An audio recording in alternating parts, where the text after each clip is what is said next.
예, 재정 이야기 잠깐 좀 드리도록 하겠습니다.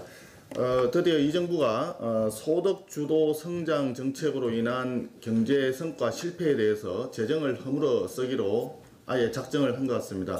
지난 16일 재정전략회의에서 대통령과 경제부총리 사이에 국가 채무 비율 40% 유지에 대한 설전이 있었다고 알려진 이후 어저께 부총리가 기자회견을 통해서 내년도 예산은 국가 채무 비율 40%를 넘겠다고 아예 작심 발언을 했습니다.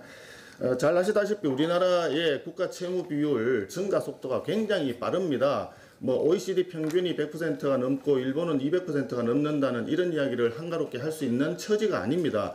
기축통화인 달러와 세계 최고의 안전자산인 엔화와 달리 원화로서는 그걸 감당하기가 불가능한 삼척 동자도 이미 다 알고 있습니다.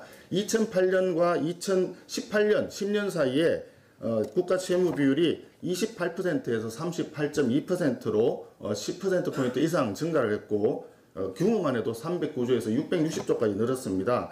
OECD 35개 국가 중에서 속도가 빠르기로 네 번째 상당하는 그 정도의 비율로 국가 채무 비율이 지금 올라가고 있는 것입니다.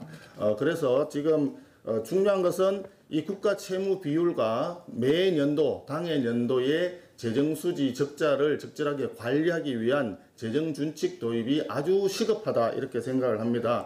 그래서 지난 2016년도에 정부 입법안으로 기재위에 지금 제출돼가 심의하고 있는 재정건전화 특별법이 있습니다만은 그 법안이 제대로 심사가 지금 제대로 안 되고 있습니다. 그래서 이번에 다시 재정건전화법을 제출을 하여 국가 채무 비율 40%라고 하는 심리적 마지노선을 입법으로 규정을 해야 되겠다 하는 생각을 가지고 있습니다. 한 가지 말씀을 드린다면 독일, 영국, 스웨덴, 뉴질랜드 등등 OECD 국가 가운데 30개 국가가 2015년 기준입니다. 재정준칙을 도입해 있고 뉴질랜드 같은 경우가 굉장히 드라마틱한 성과를 나타낸 바 있습니다.